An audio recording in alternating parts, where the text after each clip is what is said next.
A story from a different time about Troy Cox's father. By the time he was 7 or 8, he was having to help in a sawmill, whatever he could, carry slabs, whatever, just to make 2 or 3 pennies a day. Doyle Cox enlisted in the Army in 1948. When I look at things that he done, I'm really not surprised. When the war started between North and South Korea in late June of 1950, Doyle Cox was in Japan with the 24th Infantry Division. Members of the 24th Division fought the first American engagement of the Korean War. Now, Troy knew his father fought in Korea, but there were so many parts of this story he never knew. We had to go up there and go through some things. Troy's father passed away in 2011. We come across a certificate of valor and wrapped up in an old piece of plastic. Troy only heard pieces of his father's military story. He refused to talk about it. But today, when you walk through the door of Troy's State Farm office in Hickson, if you look to the right, you'll see this on the wall. On the top, it says Task Force Smith, and just under that, Doyle Cox. One day, a friend saw this. Robert Cothran. Longtime elected official in Saudi Daisy and Vietnam veteran. And he asked me if that was Dad, and I said yes. And he wanted to know if I'd ever looked at his DD-214 that would tell what that was for. And I said no, I didn't know what a DD-214 was. And that was the beginning of Troy learning a fascinating story. Task Force Smith is the first American ground unit to go into action against North Korean forces. This video from the U.S. Army. Task Force Smith left Japan and made it to Busan on July 1st. Task Force Smith immediately moved north and set up a defensive position around Osan. About 30 miles south of Seoul, there were 540 soldiers in Task Force Smith. On July 5th, at the Battle of Osan, the first American battle of the war, there were 186 casualties. That's more than a third of those soldiers killed in action or severely wounded.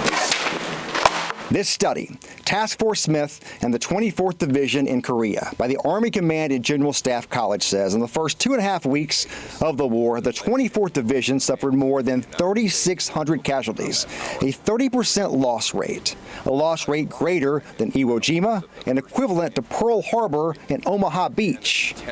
But in the chaos of battlefield defeat, Doyle Cox stood out. Troy got a copy of that DD-214.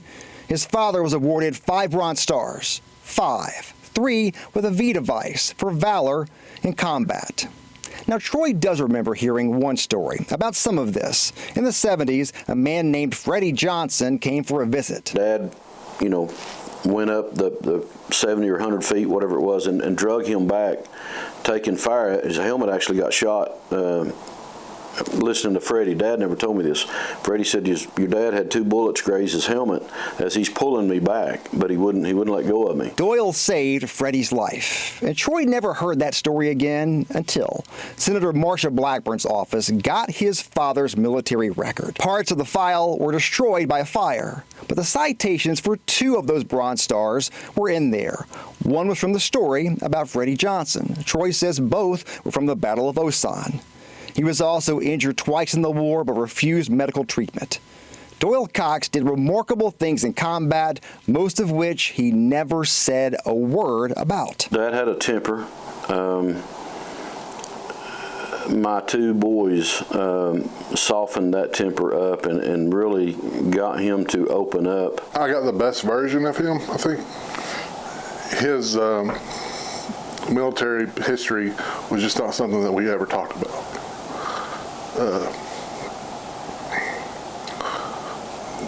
We didn't have to. Once, late in life, Doyle Cox did tell a few of his war stories. Once.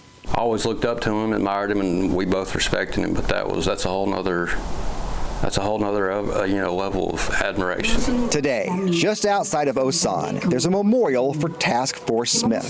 This is video from a ceremony honoring the soldiers who fought there. And here at home, there have been more honors. A resolution by the Tennessee State House, a proclamation by Mayor Weston Wamp, and this, a permanent tribute outside Troy's office that his son Shannon built, right here In this soil, the story of Doyle Cox will live on, a story that Troy never fully heard, but will now be told to anyone who wants to learn about a humble war hero from East Tennessee.